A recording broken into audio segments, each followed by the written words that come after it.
मैनपुरी जिला है। मैनपुरी जिला से मैं समय आपको एक ऐसी खबर को दिखाने जा रहे हैं। भोगांव तहसील है। भोगांव तहसील में ये कौन सा मौजा पड़ता है, कौन सा गांव है, यहाँ के परिजनों से हम पूछेंगे। लेकिन ये ऐसा हादसा किसी ने किया है किसी के साथ, जैसा कि देख सकते हैं आज उस हादसे की वजह से खुद इतने दिमाग का अपना संतुलन खो बैठे हैं कि इनकी सरकार द्वारा मदद होनी चाहिए। जो इनके साथ हादसा हुआ है, पूछते हैं। सर, आपका नाम कहाँ? रिंकू दुबे। कहाँ के रहने वाले आप? जगतपुरा। जगतपुरा। मौजा कौन सा पड़ता है? अच्छा छाछा। जो जरा बताएं इनके साथ क्या घटना घटी है, जो इतने इनके साथ जो आपकी कौन है? किधर आ जाओ। ये हमारे पिताजी हैं। पिताजी, क्या नाम है इनका? श्री प्रमोद कुमार। आपका नाम क्या है? प्रशांत कुमार। जो इस तरीके से इनकी हालत है, इतनी बिगड़ चुकी है, क्या इनके साथ हुआ? इनका सर, इनको एक खेत के मैटर में थे ये। जो तो क्या उसमें धोखाधड़ी हुई, क्या हुआ? उसमें उसने फर्जी इनके नाम पे बैनामा करा लिया अपने नीचे, जी। और उसके बाद उसने कोई घर लगा, फिर वो कुछ इनको दिया नहीं वापस, आपस बुलाया वो आया नहीं। अब उसका वो कर रहा है उसे।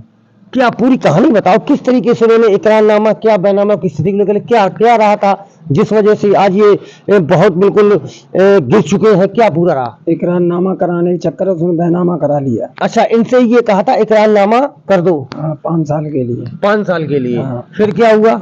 वो 2 साल के लिए। दो साल के लिए। हाँ, और उसने उसी पीरियड में उसका बैनामा चढ़वा लिया। तो उस समय से उन्होंने पैसा लौटा नहीं पाया, क्या रहा? पैसा लौटाने जब टाइम आया लौटाने को कहा तो वो आया नहीं। आए नहीं।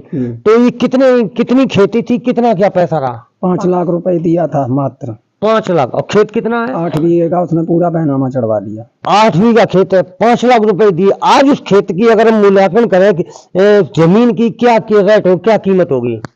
48 लाख रुपए के, 48-50 के होगी।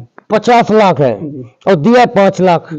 तो अब इनकी स्थिति इतनी हो चुकी है कि उसी याद में खेत जा रहा है तो दिमाग संतुलन खो बैठे, आज बोल भी नहीं पा रहे हैं। तो क्या कहना चाहते हैं आप? अब यही है कि उनका जो भी है वो सरकार द्वारा जो मदद मिले वो की जाए। जरा हम बात करना चाहते हैं। सर, आपका नाम क्या है? गौरव कुमार जी। गौरव कुमार जी, क्या पूरा बताएं किस तरीके से जो घटना इनके साथ हुई है, इतनी बड़ी दर्दनाक घटना हुई है, तो क्या वास्तविक में इस तरीके का ऐसा ही हुआ है? ऐसा ही हुआ है जैसा बताया पड़ोसियों ने। जी। हाँ, तो अब वो वापस नहीं कर रहे? वापस नहीं कर रहा साहब। तो आप उनके वापस करने के लिए तैयार हैं? हाँ बिल्कुल साहब, तैयार हैं। तो वो क्या कह रहे हैं कि हम दूसरी जगह बेचेंगे? हम वो कह रहे हैं दूसरी जगह बेचेंगे। अजय तिवारी नाम है उसका। जी। कहाँ के रहने वाले हैं अजय तिवारी जी? इटावा के रहने वाले हैं साहब। जी। अच्छा, और ये जलालपुर में क्या नाम है उनका? सौरभ और गौरव, एक टिंकू। यार, जब इकरारनामा हुआ था, ये लोग मौके पे थे। इकरारनामा हुआ था तो इकरारनामा में गवाह उधर भी लगते इधर भी लगते, तो आपके पक्ष में कोई था? नहीं, कोई नहीं था मेरे पक्ष में। उन्हीं के पक्ष में तो थे? उन्हीं के पक्ष में थे। तो अब क्या सरकार से मांग करना चाहते हम तो हैं? कह रहे साहब हमारा अपना पैसा ले जाए जो दिया है, जी। और हमारा वापस कर दे। जो जितना उनमें इकरारनामा में था, टाइम में था, उतना पैसा वो आप देने के लिए तैयार है? उसके बाद साहब नोटिस भी गए थे। जी। उसने नोटिस वकीलों को खरीद लिया। जी। ठीक है, और मुकदमा भी उसने 1.5 साल पहले उसमें बैनामा वो दाखिला कर लिया था। जी। जी। ठीक है, हमने उसको कटवाया। जी। ठीक है, ये तहसील गवाह है, हमारे पास कागज हैं सब। जी। ठीक है, जी। तो वो अब वापस नहीं कर रहा है। तो आप पैसे देने के लिए तैयार हैं? बिल्कुल साहब तैयार। आप खेत लेने के लिए तैयार हैं तो साहब। क्या लग रहा है कि वो जो 5 लाख 10 लाख की खेती आज यहाँ के मुल्क से 50 लाख है, कहीं वो ऐसा तो नहीं कि बेईमानी की नीयत से आपका? ये सर अपने पैसे खाते जो अजय तिवारी है ना, अपने बाकी बल्दिया बदल देगा, इतना बेईमान है।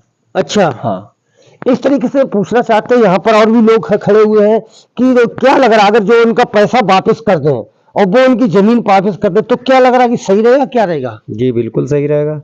अगर पैसा ये वापस करना चाहते हैं तो बिल्कुल सही रहेगा। तो उनकी जमीन वापस होनी चाहिए? जी होनी चाहिए। तो इसी क्या लग रहा है जो इस तरीके की घटना घट रही है, जमीन वापस करने के लिए जब वो जमीन के लिए पैसा दे देंगे और वो जमीन वापस कर दें, तो वो ऐसा नहीं हो पा रहा है, तो उसी वजह से इनकी हालत इतनी खराब है। जी जी बिल्कुल सही बात है ये। तो आज खाना पानी सब कुछ ये इनका कुछ नहीं है अब सर जी। ये बिल्कुल मारे हुए हैं अब जी।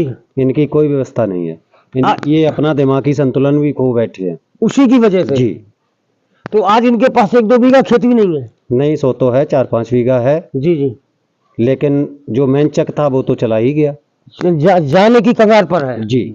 तो आप लोग क्या कहना चाहते हैं कि वो इनका पैसा, ये पैसा जमीन ये पैसा दें और वो खेत वापस करना चाहिए, करना चाहिए ना? करना चाहिए। अगर बात अगर सत्यता की जाए तो ये है, नहीं, सत्यता है। सत्यता है तो इसको क्या कहेंगे? अगर वो ऐसा नहीं करते इसको धोखाधड़ी माना जाएगा? हाँ, धोखाधड़ी माना जाएगा। क्यों दादा? धोखाधड़ी काम ही है वो। तो आप क्या चाहते हैं कि इनका, और क्या चाहेंगे, और इनका खेत वापस हो जाए ज्यादा अच्छी बात है। व्यवस्था करें पैसे की, जी, अपना केस वापस कर दें। अगर ये ऐसा करते हैं तो उसमें आप लोग इनका सहयोग देंगे कि नहीं? क्यों नहीं देंगे, क्यों नहीं देंगे भाई। तो क्या लग रहा है इस तरीके की और भी ऐसी घटनाएं कर चुके होंगे? बिल्कुल कर चुके हैं, ज्यादा 420 आदमी है वो। 420 है।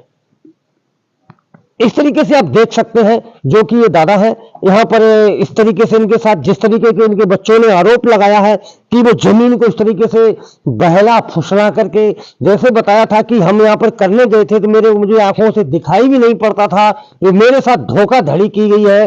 तो उसी धोखाधड़ी के उपलक्ष्य में आज देख सकते हैं एक तरीके से दिमाग से भी अपना संतुलन खो बैठे हैं। आज ना तो खाना पानी सब कुछ छोड़ चुके हैं। जिसकी जमीन जाती हो तो उसके परिवार पर क्या गुजरती हो, धोखाधड़ी के साथ किया गया है। तो कहीं न कहीं पीड़ित परिवार की ये कहना है कि आप क्या सरकार से कहना चाहते हैं? मैं कह रहा हूँ मेरा खेत वापस हो जाए। क्या कहना चाहते हैं आप? मेरा खेत वापस हो जाए। पैसे दे देंगे आप? पैसे देंगे। वैसे बात तो बिल्कुल सही रहेगा, जिस हिसाब से वहां पर जो किया गया था उसमें लिखा हुआ है कि इतने दिनों में अगर ये पैसे देते हैं तो खेत वापस कर देंगे, तो ये लोग तैयार हैं। लेकिन वो अपने, जैसे इनका आरोप है कि वो बेईमानी की नीयत पर है कि ऐसा नहीं कर पा रहे हैं, तो सरकार से इन्होंने अपनी गुजारिश की है कि इनके खिलाफ कोई कठोर कार्रवाई हो और इनकी जमीन मिलनी चाहिए, नहीं तो पूरा परिवार क्या करेगा? फांसी लगा लेंगे साहब। क्या फांसी लगा लेंगे। ये इन लोगों का ये कहना है कि अगर हमारी जमीन जाती है तो मैं पूरा परिवार अपना आत्महत्या करने के लिए तैयार है। तो उनको सरकार इस मामले को कहीं ना कहीं ध्यान देना चाहिए। ऐसी पिंड वाले चले से ध्रुव सिंह।